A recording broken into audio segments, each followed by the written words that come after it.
Buenos días, doctora Lucía Romina Orsetti. ¿Cómo le Muy bueno. va? ¿Qué tal? ¿Cómo le va? ¿Cómo está usted? ¿Bien? Muy bien, por suerte. Bueno, me alegro mucho.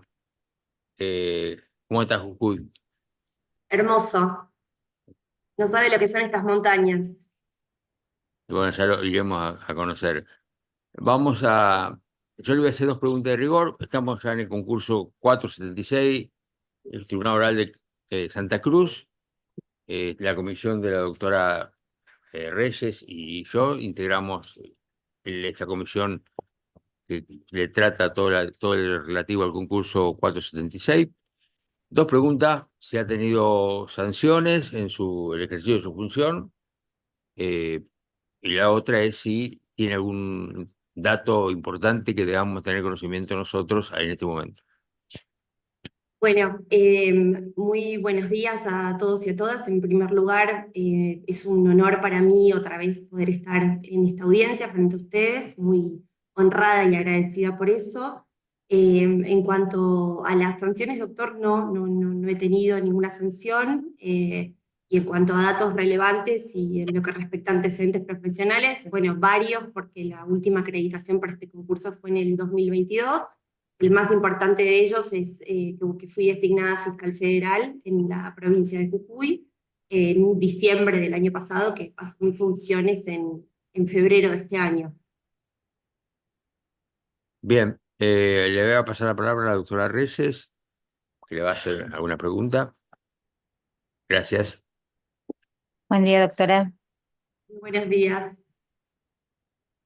Bueno, le voy a preguntar, en el caso de un hecho contaminante intencional que se genera fuera de un parque nacional, pero produce consecuencias dentro del parque nacional por filtración de las napas de agua y que provoca como resultado la extinción de una especie de flora autóctona. Primero, ¿qué competencia entiende que corresponde? Y en segundo lugar, ¿qué encuadre legal le da si se trata de un caso ambiental o de un caso del artículo 183 y 184 del Código Penal? Bueno, muy bien. En primer lugar, me parece que estamos hablando de un caso que encuadra en los tipos penales que están previstos en la Ley de Residuos Peligrosos, de contaminación, estrictamente, por la descripción de hechos. La cuestión de la competencia en general en cuestiones ambientales está dada, esto es un criterio bastante zanjado, en la competencia federal a partir de la interjurisdiccionalidad de los daños en particular. En este caso, la presencia de un parque nacional, y en particular este tenor de daños, me parece que serían condiciones suficientes para establecer una competencia federal, en principio para la investigación del caso. Su pregunta fue respecto solamente de la competencia, doctora, disculpe. La competencia y el encuadre teniendo en cuenta las características que se mencionaron: intencional, fuera del parque con consecuencias dentro por filtración y la consecuencia de que se extingue una especie autóctona. Sí, está bien. Me parece que hay un concurso de figuras posiblemente en la reconstrucción de realidad, pero sin lugar a dudas hay un daño irreversible si estamos hablando de una extinción, y esto tiene un supuesto general previsto en el Código Penal de la Nación, pero después también hay previsiones específicas en la Ley de Residuos Peligrosos que conciernen a estas conductas, con lo cual, sin perjuicio de la relación concursal de las figuras, me parece que la especialidad está dada por la Ley de Residuos Peligrosos, y creo que sin lugar a dudas es un caso de competencia federal. Hemos tenido, hay algunos fallos aparte, además muy interesantes en relación a esto, de la Cámara Federal de Casación Penal, un caso del Tribunal Oral Federal de Paraná, Atanor, no, Mocarbel, Atanor es un caso de Tucumán, que ha tenido una intervención también muy interesante del Tribunal Oral Federal de Santiago del Estero, en ese caso. Muchas gracias. doctora Díaz Cordero, doctora Siley, doctor Piedecasa. Buenos días. Doctora, es una pregunta formulada por la doctora Provítola a través de mi persona, que dice lo siguiente: tomando en cuenta los criterios de transparencia, eficacia, eficiencia y empatía que debe rodear la conducta de un juez, tanto en lo atinente a las decisiones judiciales que adoptan los procesos a su cargo, como en el manejo de los equipos de trabajo, se interroga: ¿cuál es su opinión sobre el perfil del juez o jueza, la importancia de los procesos de gestión judicial y qué competencias o habilidades blandas considera necesarias para cumplir con estas expectativas? Muy buenos días, doctor, muchas gracias. La verdad es que las capacidades y las competencias de gestión blandas de cualquier magistrado al interior de sus equipos de trabajo son tan importantes o equiponentes, por lo menos, a las capacidades y cuestiones que se les llaman duras, ¿no? Digamos que por oposición tienen que ver con la estructuración y organización de trabajos técnicos en contraposición a la gestión de recursos humanos. Y digo que son equiponentes porque ningún magistrado puede llevar a cabo sus funciones de manera solitaria. Todos trabajamos a través de equipos de personas, y esos equipos, la gestión de esos equipos y la capacitación y la formación de esos equipos requiere de mucha consideración, y además también de la particularidad de poder contextualizar e individualizar los roles de cada uno de los miembros de un equipo al interior de esa organización, y también de acuerdo con los objetivos generales de trabajo. No todos somos buenos en lo mismo, no todos nos interesan las mismas vetas profesionales, incluso al interior de las mismas oficinas, y creo que el mejor de los liderazgos es aquel que tiene la habilidad de poder diagnosticar esto, definir, jerarquizar posiciones también, y bueno, darle lugar a cada individuo de crecimiento profesional colectivo, ¿no? Los crecimientos profesionales son colectivos. Acá en Jujuy, yo soy ahora fiscal del acusatorio. El acusatorio tiene unos desafíos muy importantes de gestión de equipos, porque la verdad es que hay muchísimo trabajo por detrás del trabajo jurídico más visible de las audiencias. Todo lo que tiene que ver, bueno, especialmente el Ministerio Público Fiscal, las fiscalías tienen obligaciones satelitales enormes, como la gestión de depósitos, como la gestión de pericias, como esto, bueno, custodia de efectos, y la verdad es que cobra mucho sentido esto de, bueno, definir roles al interior de un equipo, ¿no? Esto, incluso a partir de trabajos que no son estrictamente jurídicos, y de personas cuyas carreras se han jerarquizado muchísimo.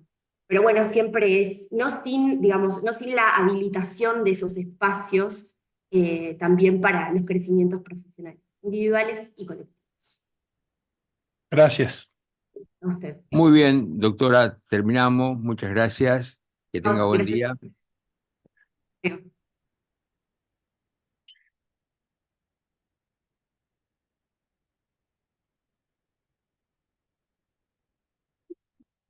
Buenos días, doctora María Eugenia Di Lauro. Buenos días, doctor. ¿Cómo anda usted? ¿Bien? Muy bien. Le voy a hacer dos preguntas de rigor. ¿Ha tenido algún tipo de sanción en el ejercicio de su función como defensora?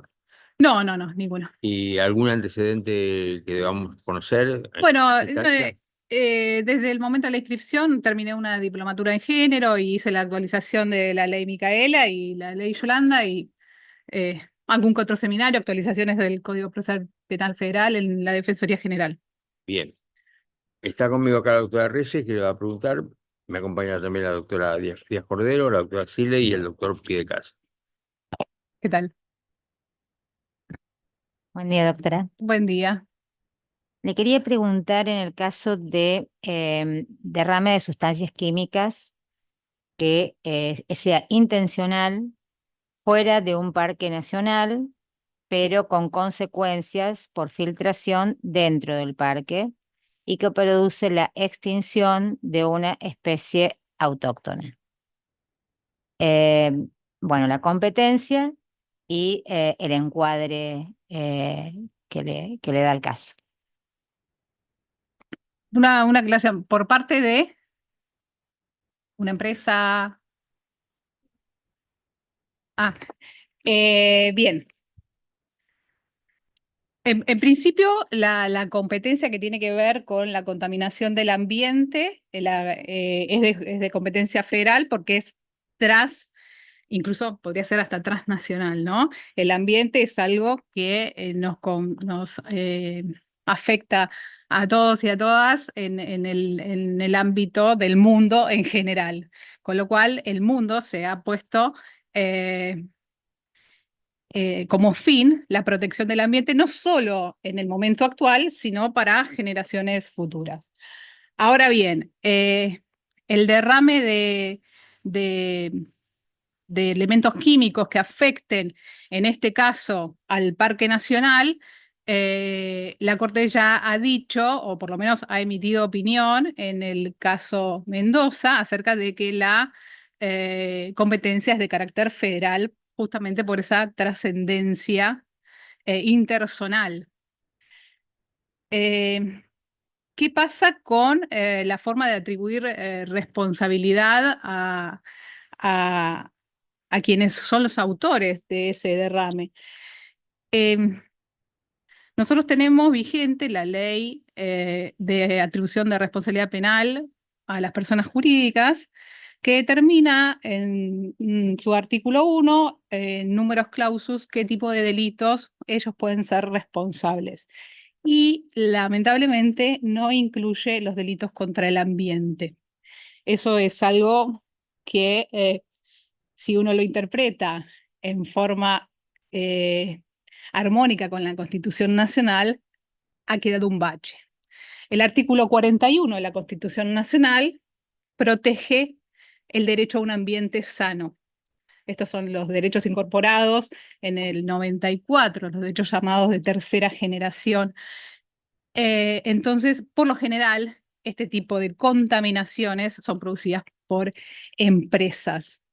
Entonces, por una cuestión de principio de legalidad, hoy no podría ser atribuido a una persona jurídica. Sin embargo, la ley de residuos peligrosos prevé la manera de imputar un delito de contaminación, digamos, propagación de la contaminación, a los directivos de la empresa o a los responsables de esa empresa a través del artículo 57. Hay un caso, es reciente, es de este año, de la Cámara Federal de Casación Penal, veo que no está el doctor, pero no me acuerdo el nombre del caso, pero sí me acuerdo del caso, donde se derraman residuos en los afluentes del río Paraná y es condenado el director de la empresa, ¿sí? Y ahí hace toda la explicación acerca de la posibilidad que existe de hoy atribuirle responsabilidad a los mayores contaminantes, que son las empresas, y que no sean personales. Entonces, aquí lo que se entabla es una responsabilidad por la actividad del otro, ¿no? Pero por tener una responsabilidad funcional en la empresa. Si existiera bueno, el proyecto de Código Penal que anda circulando prevé, entre otros delitos, incluye un montón más, pero entre otros, la contaminación del ambiente y la protección de la fauna, la flora, la biodiversidad ¿sí? de las especies.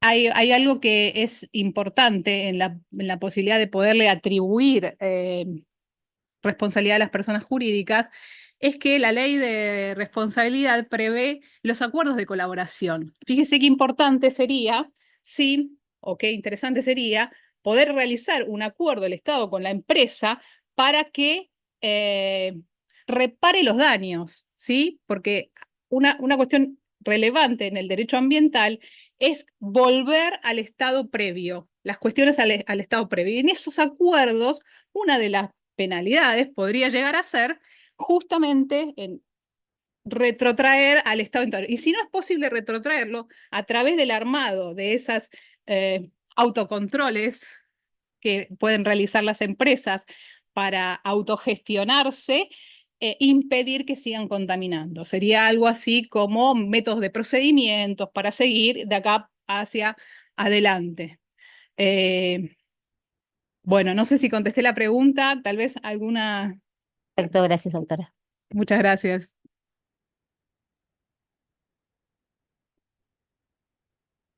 Pide caso.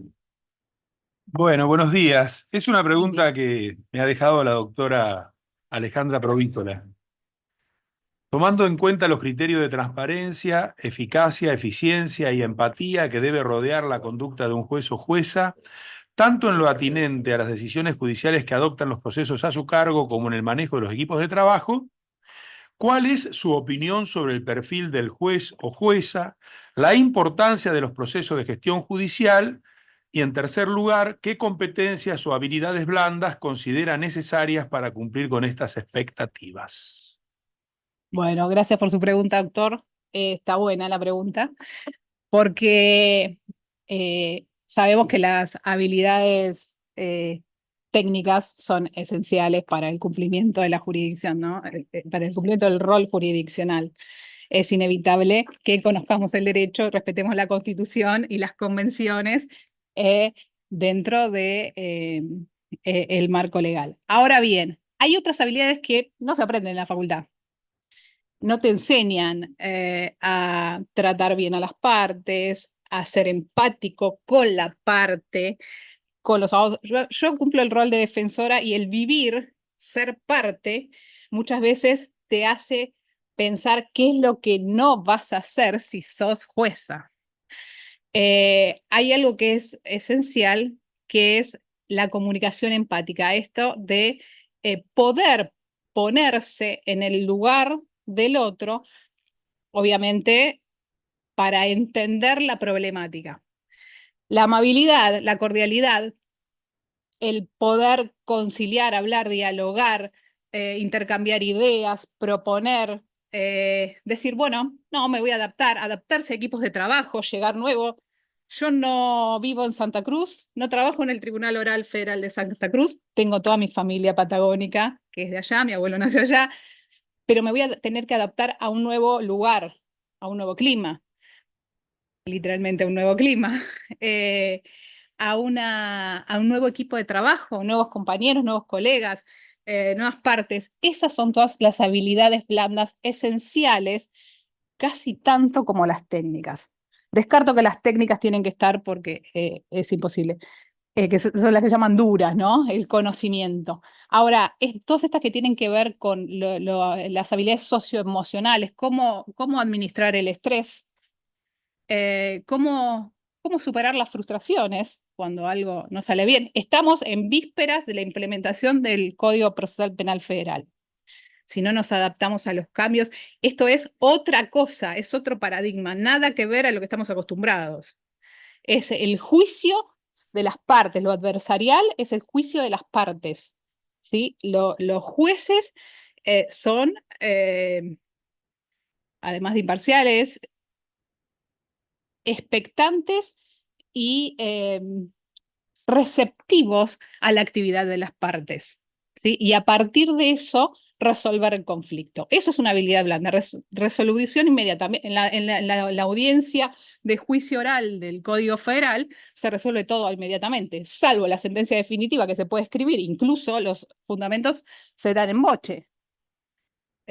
Nosotros impugnamos muchas de las sentencias, o por lo menos me llegan impugnaciones a la Cámara de Casación, impugnaciones de Salta, donde los jueces dan sus fundamentos sin boche. Después se lo escriben porque el código establece como regla que la sentencia definitiva debe ser escrita. Pero todo el resto no, ¿eh? Todo el resto de las incidencias pueden no ser. De hecho, en el Tribunal Federal seguramente el Colegio de Jueces habrá determinado que los jueces del Tribunal Oral Federal van a ser los jueces de ejecución también. O sea, cumplirán un doble rol. En esas incidencias se puede resolver in voce. Esas capacidades de adaptación, de tolerancia a la frustración, si sale mal, de volver a hacer, de volver a intentar, de adaptarse, de estar condicionado a la oficina judicial tiene un gran poder que es el administrativo. Y es un gran poder, digo que es un gran poder porque va a organizar o organiza de algún punto el trabajo de los jueces y las juezas. Entonces hay que adaptarse a eso, que los equipos de trabajo de los jueces y los equipos de trabajo de la oficina judicial puedan coordinar de la manera más amable y cordial posible. Bueno, todas esas son las habilidades blandas esenciales en el ejercicio, no solo de la magistratura, sino en términos generales de los operadores judiciales. No sé si contesté la Bueno, pregunta. gracias. Gracias. Muy bien, doctora. Terminamos la entrevista. Muchas gracias. Sí, ya Corte. está. Quería hablar más. Bueno, gracias, ¿eh?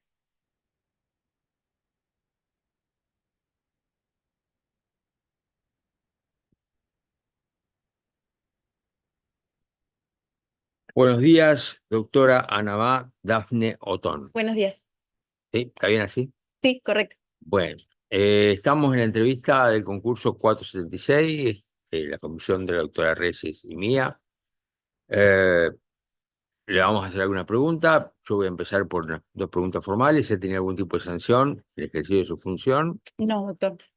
Y la segunda, si tiene algún antecedente que debamos conocer de los que no haya informado con anterioridad. Culminé la especialización en justicia constitucional que estaba realizando al momento del examen. Ya tengo el título de especialista y estoy realizando un seminario permanente de juicio por jurados. Muy bien, le paso la palabra a mi colega, la doctora Reyes. Buen día, doctora. Buen día. Le quería consultar sobre un caso de un derrame de sustancias químicas industriales fuera de un parque nacional, pero que producen consecuencias por filtración dentro del parque nacional, es intencional, y como consecuencia de esto se extingue una especie autóctona. La competencia y el encuadre que realiza el caso. Bueno, cómo no. En principio, en materia ambiental debe estarse en relación a la competencia en base a si se afecta o no intereses de distintas provincias, ¿sí? En el caso del Parque Nacional, en principio, y además al afectarse la flora autóctona, en principio es competencia federal, sin perjuicio de que, bueno, esto, sin perjuicio de que al ser para el TOF probablemente se resuelva en el juzgado de primera instancia la competencia, pero en materia ambiental es muy importante tener en cuenta estas circunstancias y ante la duda, así como sucede en el secuestro extorsivo, la justicia federal tiene algunos otros recursos que quizás es viable poder utilizarlos para contar con estas herramientas que quizás la justicia provincial no tiene. Y eventualmente, luego de pasadas las primeras medidas, tal como resolvió la Corte Suprema en el fallo izquierdo, en relación al secuestro extorsivo, pero entiendo que es atinente también, una vez que se realizan las primeras medidas y que se tiende a determinar y a utilizar estas herramientas que posee la justicia federal, luego eventualmente puede evaluarse si hay afectación, hay interseccionalidad y si corresponde o no el pase a la justicia provincial. Por favor. Doctora Díaz Cordero. Bueno, voy a hacer una pregunta. Bien. Gracias, señor presidente. Buen día, doctora. Buen día. Mire, en base a bueno, los estándares internacionales en materia de escucha de niños, ¿qué medida considera usted que podría implementar en el tribunal? Sí, cómo no. Bueno, la Corte Interamericana ha fijado diversos estándares, no solo en base a cuando nos encontramos frente a niñas, niños y adolescentes, sino también en relación al género. Por supuesto que cuando nos encontramos frente a una niña, o sea, a una mujer que además es niña, se cruzan las vulnerabilidades y esta interseccionalidad hace que el Estado va a tener una debida diligencia adicional o reforzada. La Corte Suprema de Justicia, en el fallo Zanelli y Juan Marcelo, estableció que las niñas, los niños, niñas y adolescentes deben ser tenidos en cuenta, especialmente al momento de prestar declaración, con una serie específica de requerimientos, entre, por supuesto, está el tema de la Cámara Gesell, pero una serie adicional de cómo evaluarse ese testimonio. Puntualmente determinó que algunas inconsistencias que puedan prestarse deben evaluarse en relación a la edad madurativa que procede cada uno. Esto está en consonancia con lo resuelto por la Corte Interamericana en el caso BPC y BCR versus Nicaragua, en el cual una niña había denunciado un abuso sexual por parte de su padre. Su madre la acompañó a hacer la denuncia luego de, como imaginamos, todo lo que significa denunciar a su propio padre, y fue víctima de violencia institucional, ya que se le realizaron distintas inspecciones en su cuerpo, incluso contra su voluntad, y fue forzada a realizar la extracción para poder las pruebas gráficas que había en su cuerpo. La niña se negó y lejos de brindarle una escucha, de brindarle contenciones, de brindarle un adecuado abordaje, se la obligó a que se le extraigan las muestras. Tampoco fue, el lugar donde se hizo la extracción fue, como dijo la niña, en un lugar que era como una morgue, donde entraba y salía mucha gente. Entonces la Corte Interamericana, en base a este caso, realizó distintos parámetros que deben ser tenidos en cuenta. Por supuesto también el tema de la Cámara Gesell, poder constituirse como querellante en caso de que ella lo quiera, poder ser escuchada en base a la edad madurativa, esto es la capacidad progresiva que nuestro nuevo Código Civil receptó, y que por supuesto tengan en consideración el interés superior del niño y la niña, el artículo 12 del derecho a ser oída u oído, y al ser mujer, además, entra en consideración todo el corpus iuris internacional en materia de género, en el cual, en el fallo Fernández Ortega, en el fallo de Campo Algodonero, que sería el de Ciudad Juárez, en esto se determinó varios estándares en el cual no solo debe tenerse en cuenta esta condición de mujer, sino evaluarse que cierto grado de inexactitud entre el relato que primeramente se da y el que finalmente se obtiene en el juicio puede deberse a efectos traumáticos por el estado de la persona. Asimismo, esto es receptado a nivel nacional en la Ley de Violencia contra las Mujeres, de protección de las mujeres, en los artículos 16 y 31, que establece la amplitud probatoria para estos casos. Bueno, receptando de esta manera un poco toda la normativa y los fallos de índole internacional. Muchas gracias, doctora. A usted. Doctor Pidecasa. Sí, buenos días, doctora. Buenos Es una pregunta de la doctora Alejandra Provítola, que se la voy a formular yo. Bueno, Tomando en cuenta los criterios de transparencia, eficacia, eficiencia y empatía que debe rodear la conducta de un juez o jueza, tanto en lo atinente a las decisiones judiciales que adoptan los procesos a su cargo como en el manejo de los equipos de trabajo, acá vienen los interrogantes, ¿cuál es su opinión sobre el perfil del juez o jueza, la importancia de los procesos de gestión judicial y qué competencias o habilidades blandas considera necesarias para cumplir con estas expectativas? bueno, si me olvido alguna, por favor, recuerden.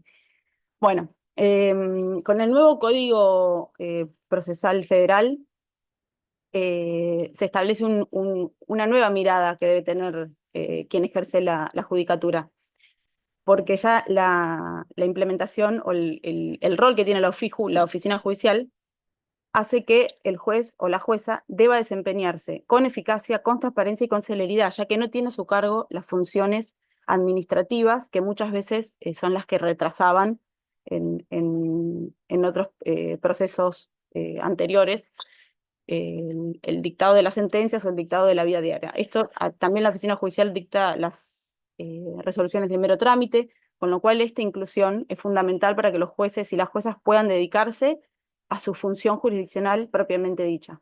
Esto es fundamental, robustece todo el sistema, le da sentido, por eso también los plazos con que se establecen el nuevo código y la celeridad, los juicios se celebran muy rápidamente, sobre todo los abreviados, pero los que son de debate también, y esto es un cambio radical para la justicia. Esto nos coloca en otra situación, en otra posibilidad de brindar, de poder darle otra posibilidad de acceso a la justicia a las víctimas, de poder brindar también un plazo razonable a los imputados, y en definitiva de poder brindar un mejor servicio de justicia. Después en el marco interno estimo que deben haber pautas claras de regulación, debe propiciarse un ambiente libre de acoso, debe propiciarse a sí mismo ascensos de forma interna sin atender a cuestiones atinentes al género, porque muchas veces las mujeres que estaban de licencia por maternidad no son tenidas en cuenta para cargos interinos, porque como no están, pareciera que no existen, y esto también debe ser un cambio importante a ser tenido en cuenta, no se pierde el derecho porque se esté gestando. Asimismo, hay que tener en consideración la asignación de tareas en base a las capacidades de las personas y no en base a la división sexual del trabajo. Muchas veces he escuchado que las mujeres las dejan de lado, o a las diversidades también, por su sensibilidad frente a algunos casos, digo, algunos supuestos especialmente aberrantes. También hay que tener en consideración especialmente la paridad de género, pero no solo en relación a la cantidad. De hecho, el tribunal al que aspiro tiene más mujeres que hombres, pero sí hay que tener especial consideración a que no se caiga en el indeseable techo de cristal, esta barrera invisible que poseemos las mujeres en la carrera profesional, que hace que no estén en los cargos más altos. Entonces, no solo es la cantidad de mujeres, sino que ellas, nosotras, ocupemos y seamos escuchadas en los lugares al que antes no accedíamos. No sé si le contesté todo, me quedó alguna... No, las habilidades blandas necesarias para cumplir con estas funciones. Bueno, por supuesto hay que tener escucha activa, ser en este nuevo código, aprender a estar más paciente y resolver las cuestiones que las partes traen, ¿sí? Esta jueza o este juez que todo lo resolvía y todo lo advertía a las partes, deja de existir, se acabaron las preguntas aclaratorias, ¿sí? El juicio se desarrolla en base a lo que las partes proponen, en base a los testigos que las partes llevan, y el juez y la jueza tampoco tienen acceso al requerimiento de elevación a juicio, simplemente se sienta y resuelve en base a lo que las partes proponen. Entonces, esta flexibilidad, justamente lo que hay que tener en cuenta es que robustece el sistema, tanto para víctimas como para imputados, porque nos encontramos frente a una persona que va a juzgar y que no tiene idea de lo que sucedió hasta el momento. Gracias, doctora. No, por favor. Muy bien, doctora, terminamos. Bueno, Gracias. Bueno, muchas gracias. luego. Buen día.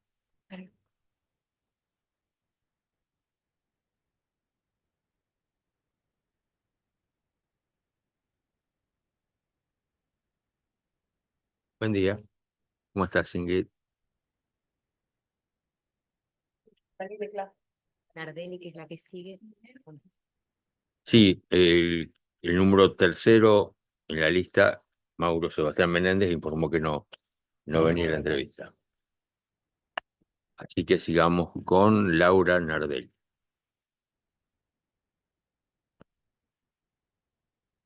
Ahí está. Muchas gracias. Gracias. Buenos días, doctora Laura Nardelli. Buen día. ¿Cómo le va? Bien. Estamos en la audiencia del concurso 476 de la Tribunal Oral de Criminal Federal de Santa Cruz. Eh, le voy a hacer dos preguntas, dos de rigor. La primera de ellas, si ha tenido algún tipo de sanción en el ejercicio de su función. No, ninguna ni nunca tuve. Bien. Si tiene algún antecedente que debamos conocer, que haya sido posterior a su inscripción. Sí, la inscripción fue en abril del 2022. A partir de allí yo era jefa de despacho, fui ascendida a prosecretaria administrativa y recientemente a secretaria para hacerme cargo de la coordinación de juicios y ejecución en la Oficina Judicial Central de la jurisdicción de Comodoro Rivadavia, que va a implicar los tribunales de Comodoro Rivadavia, Santa Cruz y Tierra del Fuego. Bien. Y otros antecedentes académicos. Profundicé y actualicé ley Micaela, que se había vencido en el interín, ley Yolanda, ley Lucio de niñez, y presenté dos papers que Uno fue una ponencia en el segundo Congreso Iberoamericano de Derecho Penal Tributario y bueno, otros cursos que están todos agregados en mi legajo digital. Bien, muchas gracias. Doctora Reyes. Buen día, doctora. Buen día. Le voy a preguntar sobre un caso de filtración de residuos industriales intencionales, una filtración intencional que se produce fuera de un parque nacional, pero los efectos son dentro del parque nacional por filtración de las napas de agua y genera la extinción de una especie autóctona. ¿Qué competencia entiende que corresponde y qué encuadre le daría el caso? Bien, bueno, la competencia sería, en este caso, yo la tomaría federal en el sentido del fallo de Lubricentros Belgrano que aplica un criterio sobre eh, el sustrato que se está contaminando, ¿no? Dice, si el recurso que es contaminado es de naturaleza federal, en este caso sería el Parque Nacional, estaría siendo afectado a la competencia federal. Si fuera una especie autóctona que está en peligro de extinción y está protegida en ese Parque Nacional, la filtración estaría afectando intereses de la nación. Luego, si bien sabemos que la ley de flora y fauna autóctona es de naturaleza provincial, no local, pero en este caso, teniendo en cuenta la afectación del medio y de las posibles complicaciones que puede haber hacia un recurso que es nacional, lo aplicaría de esa manera. Luego, que encuadre, bueno, sería la ley de protección de la fauna y tendría que tener, lo que primero que tendría que pensar es en los efectos que esa filtración dio, ¿no? Me dijo que era un residuo peligroso, entonces si es un residuo industrial, también aplica la ley de residuos peligrosos, que esa sí, además, es de competencia federal y maneja toda la cuestión de la gestión de los recursos, de los residuos en las industrias y cómo esto afecta a la salud pública. Entonces, si yo tuviera ese caso, aplicaría la ley penal que está inscripta en la ley 24051 de residuos peligrosos y eso se aplicaría a los gerentes o directores de la empresa. Atento como está escrita hoy la ley, ¿no? Todavía hay algunos proyectos para aplicar también a empresas, a personas jurídicas, pero como está escrita hoy la ley, serían los directores y responsables, sin perjuicio de todas las sanciones administrativas que le podría caber al resto a la compañía y a otros agentes. Doctora Díaz Cordero. Doctor Piedecasa. Sí, buenos días, doctora. Buen día. Le voy a hacer dos preguntas. Sí. La primera es de la doctora Provítola, Bien. Alejandra Provítola. Tomando en cuenta los criterios de transparencia, eficacia, eficiencia y empatía que debe rodear la conducta de un juez o jueza, tanto en lo atinente a las decisiones judiciales que adoptan los procesos a su cargo como en el manejo de los equipos de trabajo, y acá vienen los interrogantes, ¿cuál es su opinión sobre el perfil del juez o jueza, la importancia de los procesos de gestión judicial y qué competencias o habilidades blandas considera necesarias para cumplir con estas expectativas? Bien. Bueno, perfil de juez o jueza, yo creo que actualmente la sociedad requiere un juez mucho más cercano, está pidiendo que dé las explicaciones de los motivos por los que lleva adelante sus decisiones. Eso creo que el sistema acusatorio nos va a ayudar un montón en el sentido de todas las instancias van a ser orales y de cara a la sociedad va a ser mucho más transparente.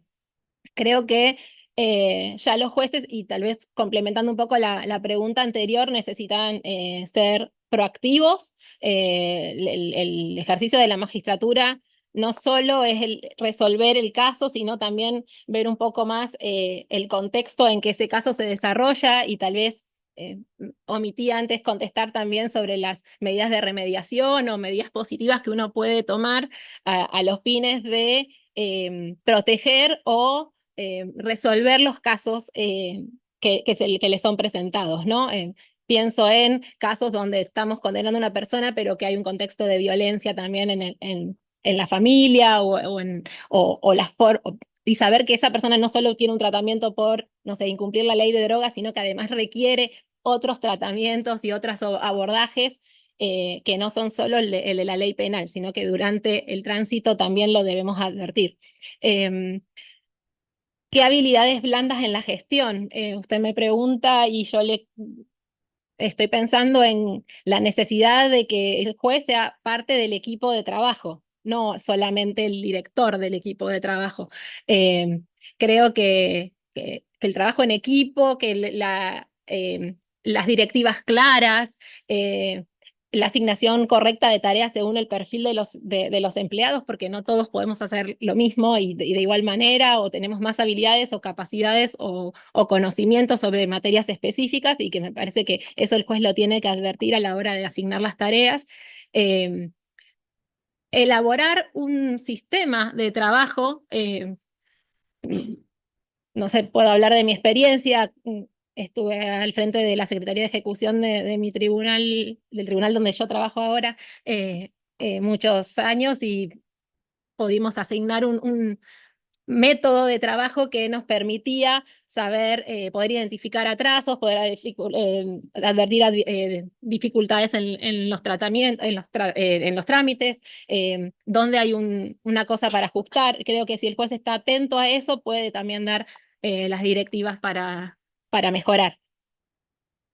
Doctora, usted dijo que está a cargo de la Secretaría de Ejecución Penal. Sí, doctor. ¿Cuál es su consideración en general sobre el sistema de ejecución penal actualmente, que está a cargo de los TOF, y la problemática que observa? Bueno, en los TOF, la competencia de uno de los, o sea, las competencias de la ejecución se le asignó por ley, y eso no fue modificado en el Código Procesal Federal. Va a seguir siendo así en el interior del país, está a cargo de uno de los jueces del Tribunal Oral. Eso tiene una ventaja por ahí para en el momento de decidir, supongamos, una prisión, una pena de ejecución en suspenso, puede decidir qué medidas son las mejores porque sabe cuáles funcionan y cuáles no luego en la ejecución. Entonces, digamos que el conocimiento le puede hacer tomar una buena decisión. Lo que tiene en desventaja eso es el hecho del tiempo que lleva la ejecución. La ejecución penal requiere dos cosas muy importantes. Primero, tiene su propia ley, o sea, tiene su propio código que es distinto al título 5 del Código Procesal. Entonces, se hace mucho hincapié en los detenidos y se deja un poco afuera a las ejecuciones en suspenso y a las suspensiones de juicio a prueba, que también son competencias del juez de ejecución. El tiempo que requiere eso es bastante importante en el sentido de conocer a cada persona que está ejecutando.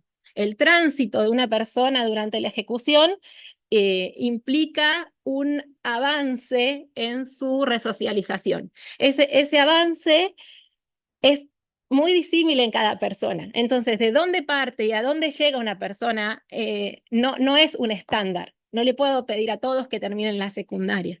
Entonces, tengo que pensar de dónde partió esa persona para ver a dónde va llegando en su tratamiento.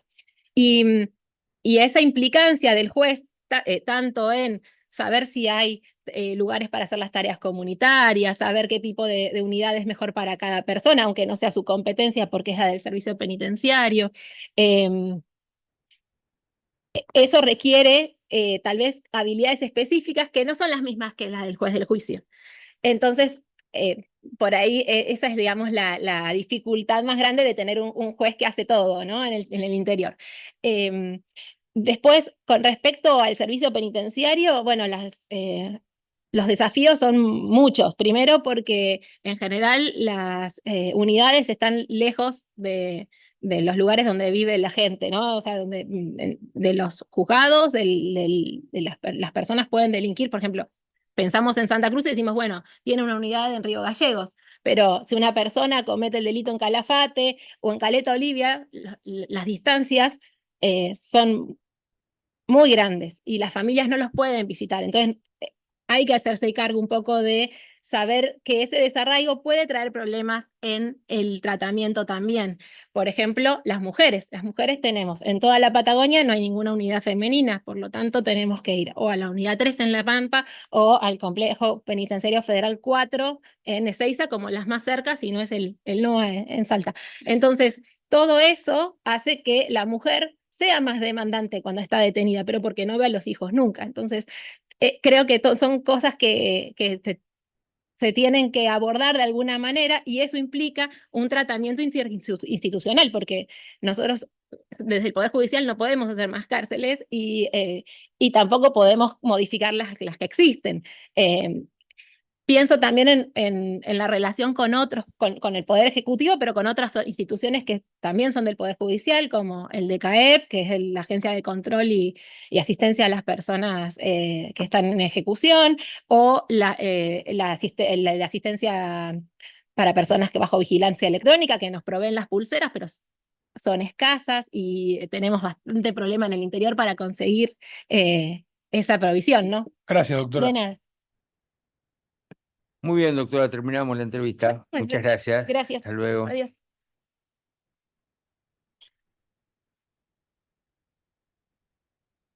Muchas gracias. Buen día. Buenos días, doctor Facundo Enrique Barría. Buen día. ¿Cómo le va? ¿Bien? Bien, gracias a Dios. Estamos en el concurso 476, las entrevistas personales, Tribunal Oral de Santa Cruz. Voy a hacer dos preguntas de estilo, una relativa a si tiene algún tipo de sanción o va a tener algún tipo de sanción en el ejercicio de su tarea. Y No, la doctor. segunda, Perdón. igual, ¿quiere contarlo? No, nunca tuve una sanción. Trabajo del 2002 en la justicia y nunca tuve una sanción. Bien. El segundo tema es si tiene algún antecedente que usted entiende que tengamos que tener conocimiento en este momento. Desde el concurso a la fecha los he ido subiendo todos, doctor, así que están en el sistema, están actualizados. Bien, muchas gracias. Le paso con la doctora Reyes. Ok. Le va a preguntar. Hola, doctor, ¿cómo está? Doctora, ¿cómo le va? Le quería consultar sobre un caso de contaminación por residuos industriales que sea intencional, se produce fuera del parque de un parque nacional, pero produce efectos dentro del parque nacional por filtración de napas y genera la extinción de una especie autóctona. ¿Cuál sería la competencia y el encuadre que usted le daría al caso? Ok, doctora.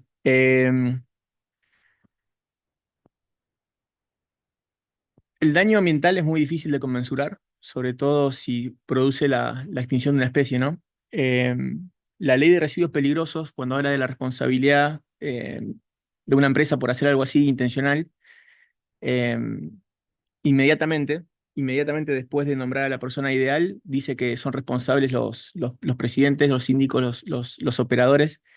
No es fácil determinar quiénes fueron los que tuvieron el dominio del hecho. Para eso se recurre a la teoría del velo societario, que más allá de lo que están en los papeles, quién fue realmente las personas a cargo.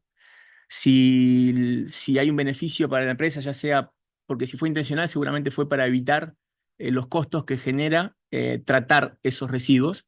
Entonces a la persona jurídica le pueden caer sanciones de naturaleza penal, como ser multas, cancelación de la personería, hasta extinción de la personería. Hay un caso de casación del año 2019 en el que pasó algo parecido en Mar del Plata, en el cual un barco tiró un residuo tóxico oleoso y después tiró un soluble para para desaparecerlo. La casación, en ese caso, confirmó el procesamiento del presidente de la empresa, porque la empresa se había beneficiado al no tratar, a no pagar el costo que significaba, y del técnico de mantenimiento, o sea, de la persona que abrió la canilla. El sereno, falta de mérito. Creo que hoy en día eh, las empresas que operan, sobre todo en parques nacionales y donde hay especies autóctonas, tienen que tener una responsabilidad mayor, y creo que sería importante que a una empresa que quiera operar en estos lugares se les exija un compliance ambiental en la que armen un plan de trabajo y donde se puedan establecer pautas, buenas pautas de tratamiento de este tipo de residuos. Gracias. De nada, doctora. Buenos días. Te voy a hacer dos preguntas. Sí, doctor. Una, que es de la doctora Alejandra Provítola. Ok. Tomando en cuenta los criterios de transparencia, eficacia, eficiencia y empatía que debe rodear la conducta de un juez, tanto en lo atinente a las decisiones judiciales que adoptan los procesos a su cargo como en el manejo de los equipos de trabajo, ¿cuál es su opinión sobre el perfil del juez, la importancia de los procesos de gestión judicial y qué competencias o habilidades blandas considera necesarias para cumplir con estas expectativas? Provítola. Ok. Bueno, son muchas, voy a tratar de hilvanar. Primero, creo que la gestión es muy importante en la justicia. Hasta hace no muchos años, 18 años, desde que uno sacaba un proveído hasta que se notificaba ese proveído, tardaban semanas. Iba a la oficina de notificaciones. Muchas veces quedaban abstractos porque pasaba algo en el medio. Gracias a las políticas de gestión de la Corte Suprema, hoy en día notificamos inmediatamente después de sacar un proveído. Así que creo que la gestión es muy importante. Respecto del perfil del juez, estoy concursando para un tribunal de Santa Cruz, en una capital donde somos 120.000, 130.000 habitantes. Creo que la integridad de un juez en un lugar así es importantísima. Hace al respeto que se puede llegar a tener, no solamente por el juez, sino por el tribunal. Yo soy nacido y criado en Santa Cruz y para mí lo más importante es caminar por mi pueblo y con la frente en alto. Así que creo que la ética es importantísima. Creo que los principios de Bangalore sobre ética son un marco que todo juez tiene que tener en cuenta: la independencia, imparcialidad, la corrección de sus actos, sobre todo en lugares tan chicos como mi pueblo, en el cual vos te puedes portar bien dentro del tribunal, pero si afuera no, el respeto lo pierde el tribunal. Creo que tenemos que cada vez capacitarnos más en lo que uno vaya viendo que necesita el lugar. En Santa Cruz hay muchos estupefacientes, poca trata y mucho menos contrabando. No hay una causa, en el Tribunal Federal de Santa Cruz no hay una causa de lavado de activos desde el 2008. Entonces, adquirir conocimientos al respecto. Respecto de la gestión, hoy en día el tribunal, no sé si saben que el tribunal tiene 10 personas, somos 10. La Secretaría de Ejecución soy yo, o sea, soy solo. Entonces, y además otra cosa, los recursos son muy escasos. Tenemos un sistema de grabación que a veces graba, a veces no. Tenemos un servidor de internet local que a veces se corta todo el tiempo y tenemos que usar Wi-Fi del café de abajo. Así que permanentemente estamos tratando de gestionar y resolver. Somos un tribunal que estamos al día. En la Secretaría de Ejecución proveemos los escritos que entran, los proveemos en el día y atendemos. Yo atiendo personalmente a todos los internos. Creo que una buena comunicación es importantísima, que la persona que está privada de su libertad entienda con palabras sencillas sin tener que recurrir a un abogado que le explique, o las víctimas también, cuando hacemos a través del Cenavid, que interactuamos con las víctimas. Allá no hay oficinas, lo federal en Santa Cruz está solo, es una isla. Nos valemos de las provincias y desde que se creó el Cenavid estamos trabajando mucho con el Cenavid. Creo que las habilidades blandas, en la vida me han pasado muchas cosas en las cuales considero que lo más importante es el ser humano. Somos personas que nos toca ocupar un rol, no somos ni más ni menos que otros, somos compañeros, estamos en el mismo equipo. Si el organismo funciona bien, eh, habla mejor del organismo y genera confianza para los que trabajan con nosotros. Que alguien vaya al Tribunal Federal de Santa Cruz y sienta que va a un lugar en el que se trabaja bien, para mí es importantísimo.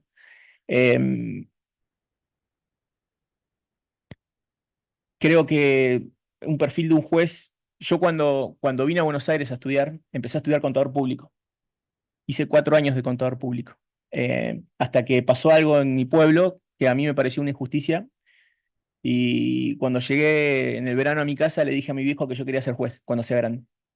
Desde entonces me he preparado para llegar a esta mesa con ustedes de la mejor manera en lo personal, como ser humano, eh, y también desde lo que hace la investidura. Yo siempre, desde que empecé de meritorio en el penal económico, en mesa de entradas, intenté siempre hacer los mejores recibos del ida y vuelta de los expedientes. Siempre tratando de dar lo mejor por la justicia. Tuve una muy buena escuela acá en Capital, en la que me enseñaron que la justicia es un servicio que se tiene que dar buscando la excelencia, y así he trabajado hasta hoy, doctor. Bien, y relacionado con el rol que está cumpliendo, usted está en la Secretaría de Ejecución. No hay secretaría de ejecución, soy yo, pero no hay Usted, secretaría. no hay secretaría, pero está a cargo de Estoy a cargo de la tarea. ejecución. Sí. ¿Cuál es su consideración en general sobre el sistema y la problemática que observa? Ok. Usted sabe, doctor, que en todo el interior del país son competentes los tribunales que dictan la condena.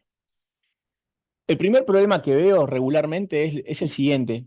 El juez que condena es el juez que controla la ejecución.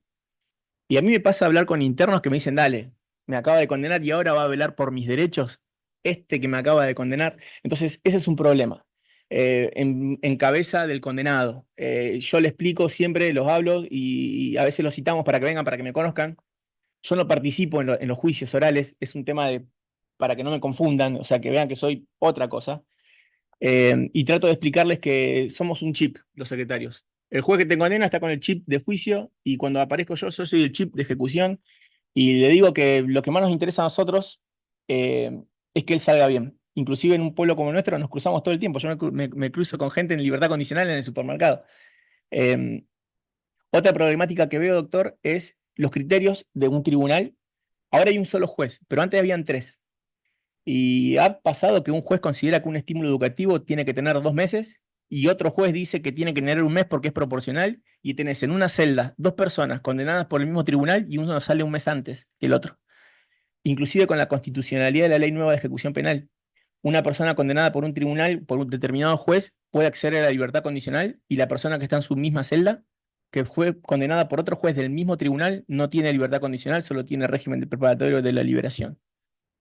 Otro problema que veo es la especificidad. Yo le doy todo en la ejecución. A mí me fascina la ejecución de la pena. Yo empecé a estudiar penal porque un amigo mío cayó preso. Para mí la ejecución de la pena es importantísima y está re subestimada, está muy subestimada. Tal es así que no hay secretaría de ejecución en el tribunal. Yo trato de analizar cada tema, ya sea la constitucionalidad de la ley, ya sea un estímulo educativo, ya sean sanciones por las que cómo repercuten esas sanciones en los puntos, ya sea de conducta o concepto de la persona. Y busco doctrina permanentemente y busco jurisprudencia permanentemente y sigo la casación siempre. Me encanta la sala 4. Pero ¿qué pasa? Tengo un problema, por ejemplo, un extrañamiento. La vez pasada tenía un extrañamiento que había algo que no me cerraba ese extrañamiento. Busqué jurisprudencia y encontré un sumario. Y digo, bueno, necesito ese fallo. Llamo al juzgado de ejecución penal de Capital y me dice, te paso con el secretario de extrañamiento. O sea, el flaco la tenía atada, porque hace solamente eso, entre otras cosas. Entonces la especificidad también es un problema, doctor. Bueno, muchas gracias. Doctor Barría, Sí, muy doctor. bien, muchas gracias. Terminamos Bueno, la entrevista. muchas gracias, doctores. Hasta luego.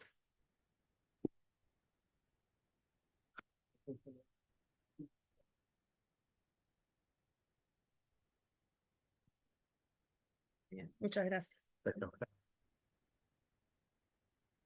José Eduardo Villena, Buenos días, doctor. ¿cómo le va? Buenos días a todos. Estamos en la entrevista del concurso 476 para cubrir 2 vacantes en el Tribunal Oral Federal de Santa Cruz. 2 preguntas de rigor. La primera, si ha tenido algún tipo de sanción, creo que ejerce la profesión. No tengo ningún tipo de Conclusión. sanción, doctor.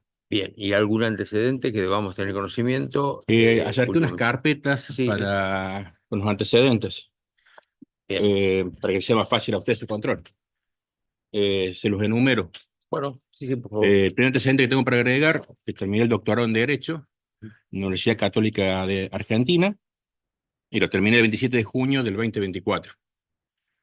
Después de posgrados, terminamos el programa de formación de aspirantes a magistrados de la Escuela Judicial de la Nación, el PRAFAMAC, y lo terminamos en diciembre del 2023. Después también, con otro posgrado que hicimos, es la cibercriminalidad en el contexto actual y con aspectos sustanciales y procesales, con especial referencia al sistema penal, que lo hicimos en el Centro de Perfeccionamiento Ricardo Núñez, que depende del Tribunal Superior de Justicia de la provincia de Córdoba. Después hicimos una diplomatura en promoción y protección de derechos de niños, niñas y adolescentes en entornos digitales. Y lo hicimos en la Universidad Provincial de Córdoba, con también la participación del Ministerio de Justicia y Derechos Humanos. Lo finalizamos el 28 de diciembre del 2022. Después, para no aburrirlos, vamos a resumir un poco. Hicimos cursos de género, 7 cursos, de ambiente, un curso de la Ley de Holanda, de Derechos Humanos hicimos 3 cursos, y de temática general hicimos la cuestión Malvinas en la Escuela Judicial de la Nación, y hicimos otro curso de las habilidades blandas que tienen que tener los magistrados de resolución pacífica de conflictos. Después, para agregar también publicaciones, le saqué copia a la tapa y también está cargada en el sistema. Hicimos un libro que se llama Sistema Procesal Penal Federal en Argentina, de Ediciones Lerner, cuyo coautor fue el camarista federal Enrique Nicolás Baroneto. Este es el libro. Y después de desarrollo profesional, para agregar como aspecto sobresaliente, fue designado asesor técnico de la Vicepresidencia Segunda de la Convención Constituyente por la Reforma Constitucional de la provincia de La Rioja, constitución sancionada hace 2 meses. Bueno, de todos estos antecedentes le he juntado copia en la respectiva carpeta para que puedan comprobarlo más fácilmente. Muy bien, muchas gracias. Gracias a usted. Le va a preguntar la doctora Reyes. Buen día, doctor. Muy buenos días, doctora. Le quería consultar sobre un caso de derrame intencional de residuos industriales afuera de un parque nacional, en las afueras de un parque nacional, pero que producen consecuencias dentro del parque y que como consecuencia de esto, por contaminación de las napas, se pierde o se extingue una especie autóctona. Pedirle el encuadre del caso y se expide expresamente sobre la competencia. Perfecto. El juez federal es competente, dado que afecta también a un parque nacional y por la ley de residuos peligrosos. Ahora sobre la responsabilidad. Usted me dice que es una empresa. Bueno, nosotros tenemos en nuestro código penal poco desarrollado el principio de obrar por otro. Entonces, la responsabilidad de las personas jurídicas está poco legislado. Pero en la ley de residuos peligrosos encontramos en el artículo 57 de esa ley una forma de poder encarar la situación en donde dice que el obrar de una persona jurídica hace responsables a los directores, a los síndicos, a los administradores, es decir, al órgano de conducción de esta empresa. Esa ley, en su artículo 57, tiene problemas de redacción legislativa, si la técnica legislativa es mala. ¿Por qué? Porque habla de un obrar con intención. Y por lo general, en los casos que se han observado en Argentina de contaminación ambiental, no es un obrar con intención de la empresa, sino que es un obrar por negligencia de la empresa. Es decir, no es que piensa en contaminar, sino que contamina por no seguir las normas que tiene que seguir o por abaratar costo y no hacer el mantenimiento adecuado. Entonces, la figura penal que da el artículo 57 de la ley de residuos peligrosos es muy difícil de aplicar. Y segundo, es muy fácil de evadir. ¿Por qué? Porque las empresas han desarrollado en los últimos tiempos un obrar para eludir la responsabilidad de los directores, ya sea colocando en sus directorios a hombres de paja, es decir, hombres que en sí no tienen responsabilidad, sino que están puestos para que asuman la responsabilidad, o con cambios permanentes y frecuentes en las razones sociales de las empresas. Entonces esto hace que cuando uno hace la persecución penal, sea complicado poder condenar al que realmente tiene la responsabilidad. Después, según el andamiaje que tienen las empresas, hacen que estas empresas tengan algo que sería como una irresponsabilidad programada. ¿Por qué? Porque difícilmente nosotros vamos a encontrar al director de la empresa o al síndico de la empresa haciendo los derrames. Los que lo saben hacer o lo realizan son los empleados de más baja jerarquía. Y esto genera todo un manto de impunidad y dificultad a la hora de poder llevar adelante un procesamiento penal. No sé si quiere que andemos más en algún tema. Muchas gracias. Doctor Piedecasa.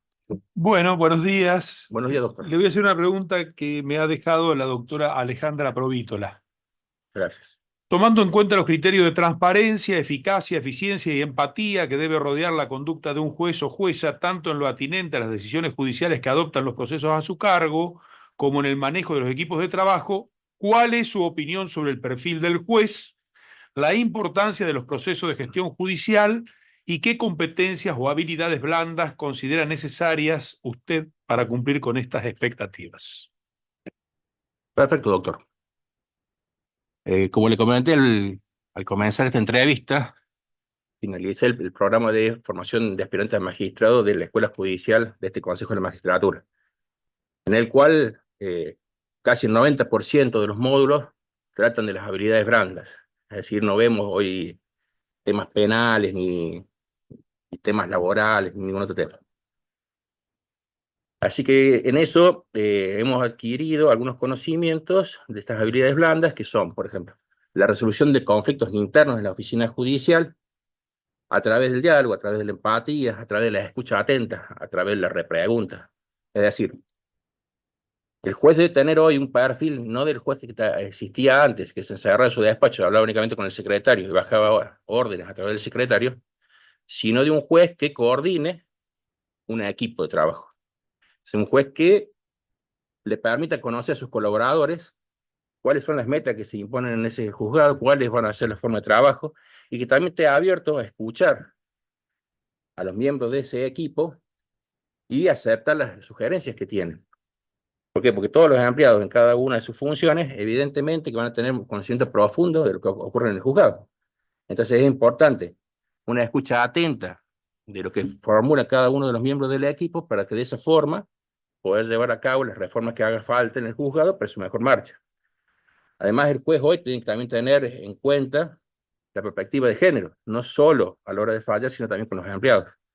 Entonces es importante ver la situación que tienen las personas del sexo femenino y de las diversidades sexuales, para ver también cómo organizar en ese aspecto el juzgado y evitar revictimizar o que esas personas queden postergadas por su condición sexual. Entonces hoy el juez tiene que tener un perfil, más bien, de un liderazgo empático, que como tenía antes el juez, que tenía un perfil de un líder que bajaba órdenes y no tenía en cuenta el pensamiento del resto de los empleados. Muy bien, doctor. Hemos terminado. Muchas gracias. Muchísimas gracias a usted.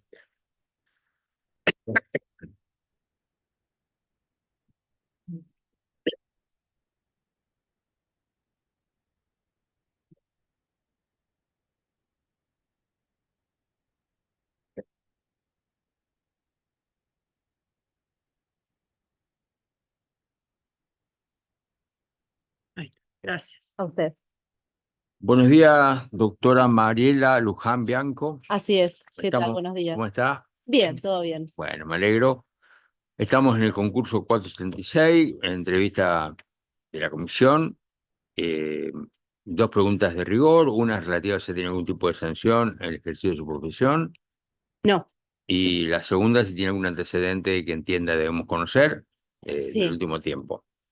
sí, luego del concurso que nos ocupa, he sido nombrada profesora en la materia de instituciones de derecho público, que es derecho constitucional, en la Facultad de Ciencias Económicas de la UBA, en la cátedra del doctor Alfonsín.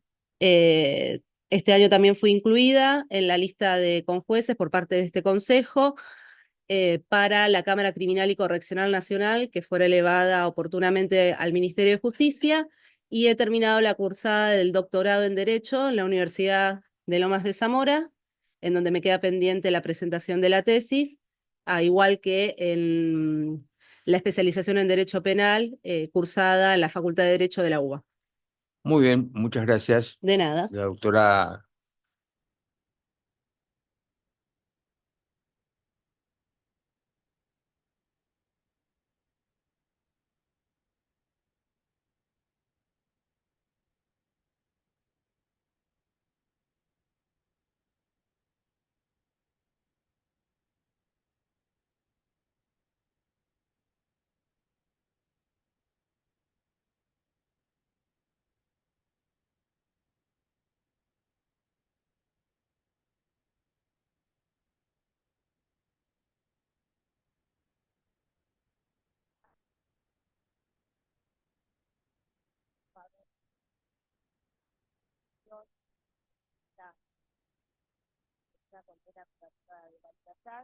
también otras herramientas a los efectos de la responsabilidad que adquiera hacia la persona física o jurídica responsable, que también tendrá el deber de reparar el daño en la medida que se pueda. ¿Sí? Porque si produjo el fallecimiento de especies autóctonas, no, con respecto a esta especie, bueno, se podrá hacer una reparación en el sentido de aportar económicamente para un fondo común y velar por que se pueda llegar a la reproducción de esos animales en peligro de extinción, pues de la muerte no va a haber resolución, pero sí en forma preventiva y como forma de reparación, que también se haga cargo del daño que ocasionó, tanto en la fauna como en el ambiente. O sea que la reparación, no solo tiene que haber una penalidad, sino que también tiene que haber una reparación en pos de velar por el ecosistema.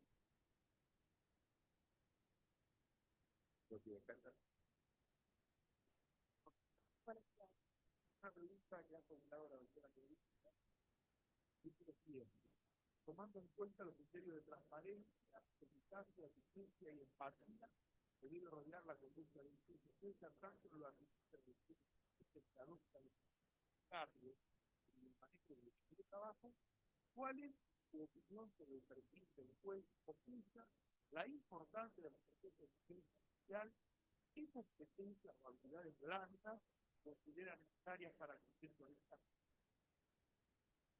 Bueno, toda gestión de juzgado criminal, obviamente el liderazgo que ejerce el juez tiene que estar abierto a escuchar obviamente a los operadores judiciales, a los empleados que están bajo su órbita, tiene que tener la capacidad emocional de poder escuchar opiniones discrepantes a los criterios judiciales, de derechos, jurisprudenciales.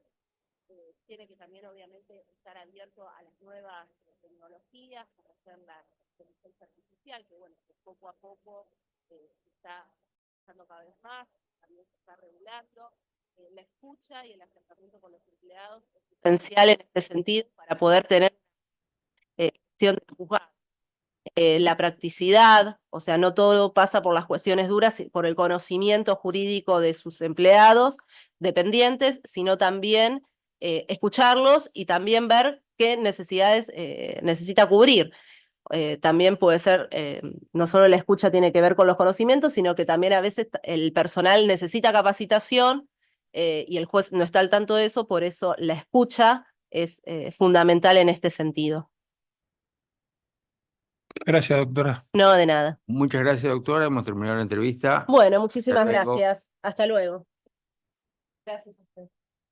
¿Bien? Muchas gracias. Buenos días, doctor Ignacio Jorge Mendizábal. Hola, ¿qué tal? Buenos ¿Cómo días. está? Bien. Estamos en la entrevista del concurso 476 para cubrir 2 vacantes del Tribunal Oral de Santa Cruz, Tribunal Oral Federal, y le voy a hacer 2 preguntas relacionadas si ha tenido algún tipo de sanción en el ejercicio de función Perdón, ¿eh? A ver, ahí va. No, no registró sanciones. Bien. ¿Tiene algún antecedente que nos deba informar, que entiende que es importante que lo sepamos? Bueno, sí, el concurso este fue en mayo de 2022, los exámenes. Desde entonces participé en 3 publicaciones más, una de ellas sobre el sistema penal acusatorio y la implementación del Código Procesal Penal Federal y el abordaje del narcotráfico y cómo esto puede transformar un poco el combate a la narcocriminalidad. Y después también participé como coautor con la doctora Orsetti en 2 artículos distintos, uno también relacionado al sistema acusatorio y puntualmente a la perforación del tope en los acuerdos plenos y en los juicios abreviados, y otro que tiene que ver con una obra colectiva más grande, que es un código comentado con perspectiva de género, donde puntualmente abordamos los delitos de amenazas y coacciones desde una perspectiva de género y también pensando cómo eso muchas veces, en algunos casos, puede colisionar o no con el derecho a la libertad de expresión. Eso en términos de publicaciones. En términos de actividades académicas, tuve el honor de participar como docente en la Escuela Judicial de este consejo, en un curso que fue en octubre del año 2022 sobre la implementación del Código Procesal Penal Federal, y también soy profesor adjunto en el Instituto Universitario de la Policía Federal Argentina, y desde entonces ya la última jornada fue hace unos días apenas. Hemos organizado 2 jornadas consecutivas sobre la implementación del Código Procesal Penal Federal. La del año pasado estuvo más guiada a temas básicos del funcionamiento del sistema y cómo se había implementado en la jurisdicción y en el Distrito Federal de Salta.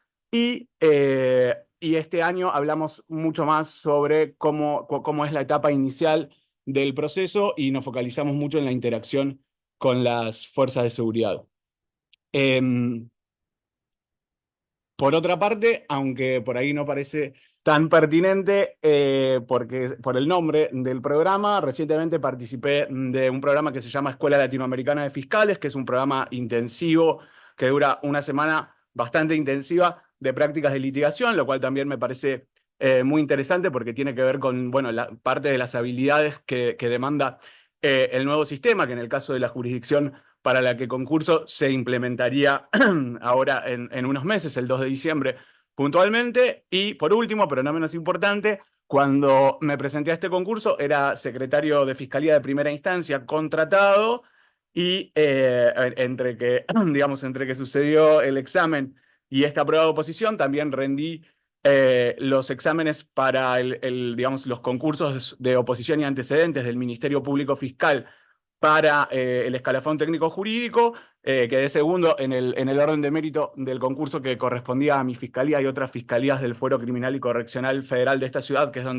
donde trabajo, y entonces, en virtud de eso, ahora fui efectivizado por decisión de la Procuración y porque así se dan los requisitos. La doctora Reyes le va a preguntar. Buen día, doctor. Buen día, doctora. Le quería consultar sobre un caso de contaminación intencional por derrame de residuos industriales fuera de un parque nacional, pero que produce consecuencias dentro del parque nacional por contaminación de las napas de agua. Y que esto da como consecuencia la extinción de una especie autóctona. ¿Qué competencia usted le atribuye y cuál sería el encuadre legal que le da el caso? Bien. Entiendo que es una cuestión, que es una cuestión de competencia federal. Entiendo que eso es, en este caso, por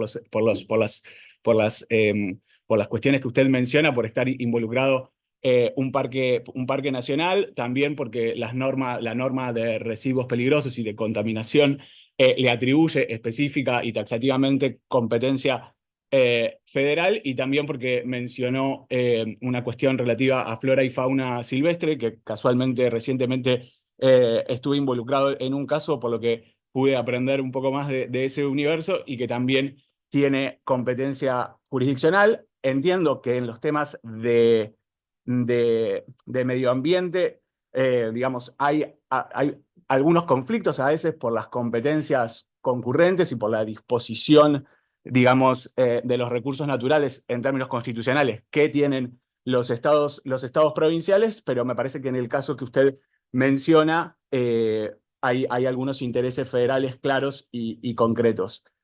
Y en función de esto, me parece que algo que no se puede soslayar en este tipo de casos es también lo que tiene que ver con la responsabilidad de eventualmente las personas jurídicas o quienes participan en las decisiones de las empresas. Entiendo que a veces en casos, sobre todo de derecho ambiental, es muchas veces difícil correr el velo detrás de quién está de las decisiones que hacen las empresas, y entiendo que las normas y la jurisprudencia, digamos, que se ha ido consolidando, sobre todo precedentes que he podido ver de la Cámara Federal de Casación Penal, bueno, han podido también establecer e interpretar de una forma adecuada y consecuente con nuestro ordenamiento las mismas previsiones de esa ley en torno a cómo atribuir responsabilidad a quienes forman parte de las empresas que emprenden estas actividades, y puntualmente en ese sentido, bueno, con esta idea de demostrar también el dominio del hecho, la relación y cómo las prácticas, las propias prácticas empresariales, bueno, responden o no a las personas a las que se acusa por estos delitos. Y no menos importante, me parece quizás también decir que si tuviera que actuar como juez en un caso así, me parece que siempre este nuevo paradigma y este nuevo sistema nos pone un norte muy importante que tiene que ver con el artículo 22 del Código Procesal Penal Federal y con la idea de que los jueces y los fiscales, pero los jueces, lo que tenemos que hacer es tratar de solucionar el conflicto que surge a raíz del hecho punible. Entonces, que el abordaje de todos, pero sobre todo de este tipo de casos, no se va a terminar solamente en buscar o en una determinación de responsabilidades penales, sino que justamente hay que tratar de hacer todo lo que esté al alcance del tribunal para generar las reparaciones que deban generarse, y también pensar en la mitigación del daño a futuro, y siempre tener en cuenta que este tipo de delitos no empiezan y terminan, sino que generan daños que muchas veces se sostienen digamos, a lo largo del tiempo, inclusive a lo largo de muchas generaciones. Doctor Piedecasa. Buenos días, doctor. Buenos días, doctor. Le voy a formular una pregunta que en realidad es de la doctora Alejandra Provítola. Tomando en cuenta los criterios de transparencia, eficacia, eficiencia y empatía que debe rodear la conducta de un juez, tanto en lo atinente a las decisiones judiciales que adoptan los procesos a su cargo como en el manejo de los equipos de trabajo, ¿cuál es su opinión sobre el perfil del juez, la importancia de los procesos de gestión judicial y qué competencias o habilidades blandas considera necesarias para cumplir con estas expectativas? Bien.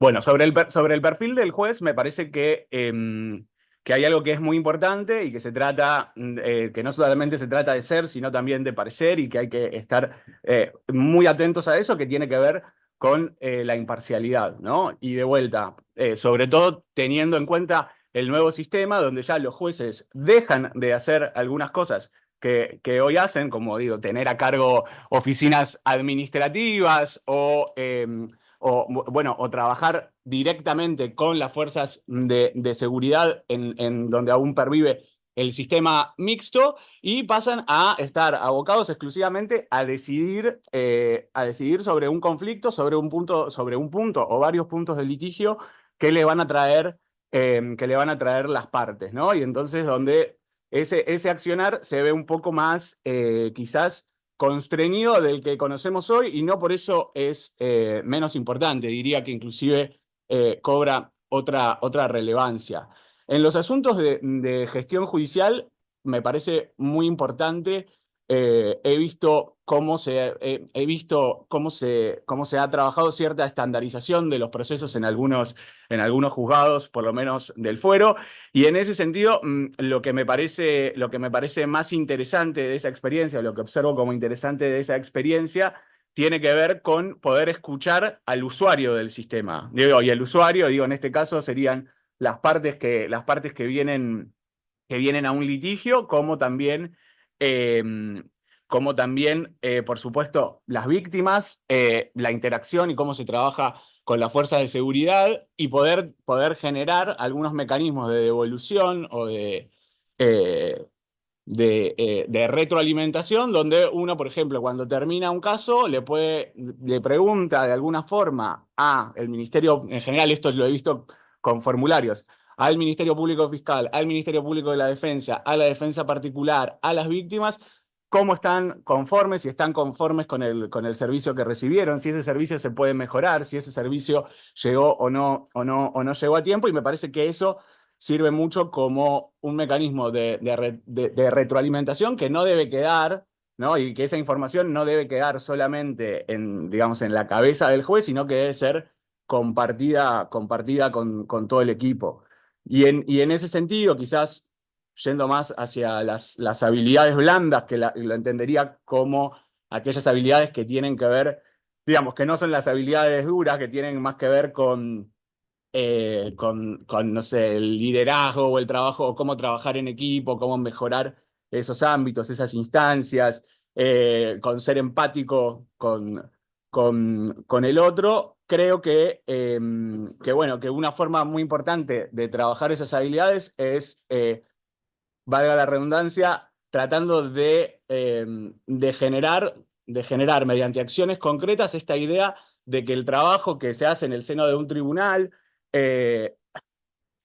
y en general el trabajo que se hace en el seno del sistema de administración de justicia, no es un trabajo estanco, sino que es un trabajo que construyen todos los que trabajan en esa dependencia. A veces creo que quizás un poco arraigado a cierta cultura inquisitiva, o está esta idea de que cada uno tiene que hacer su partecita del trabajo y que es solo la partecita. Y no hay una conciencia por ahí de cuál es el producto final, de cómo esa partecita impacta en las soluciones, y en las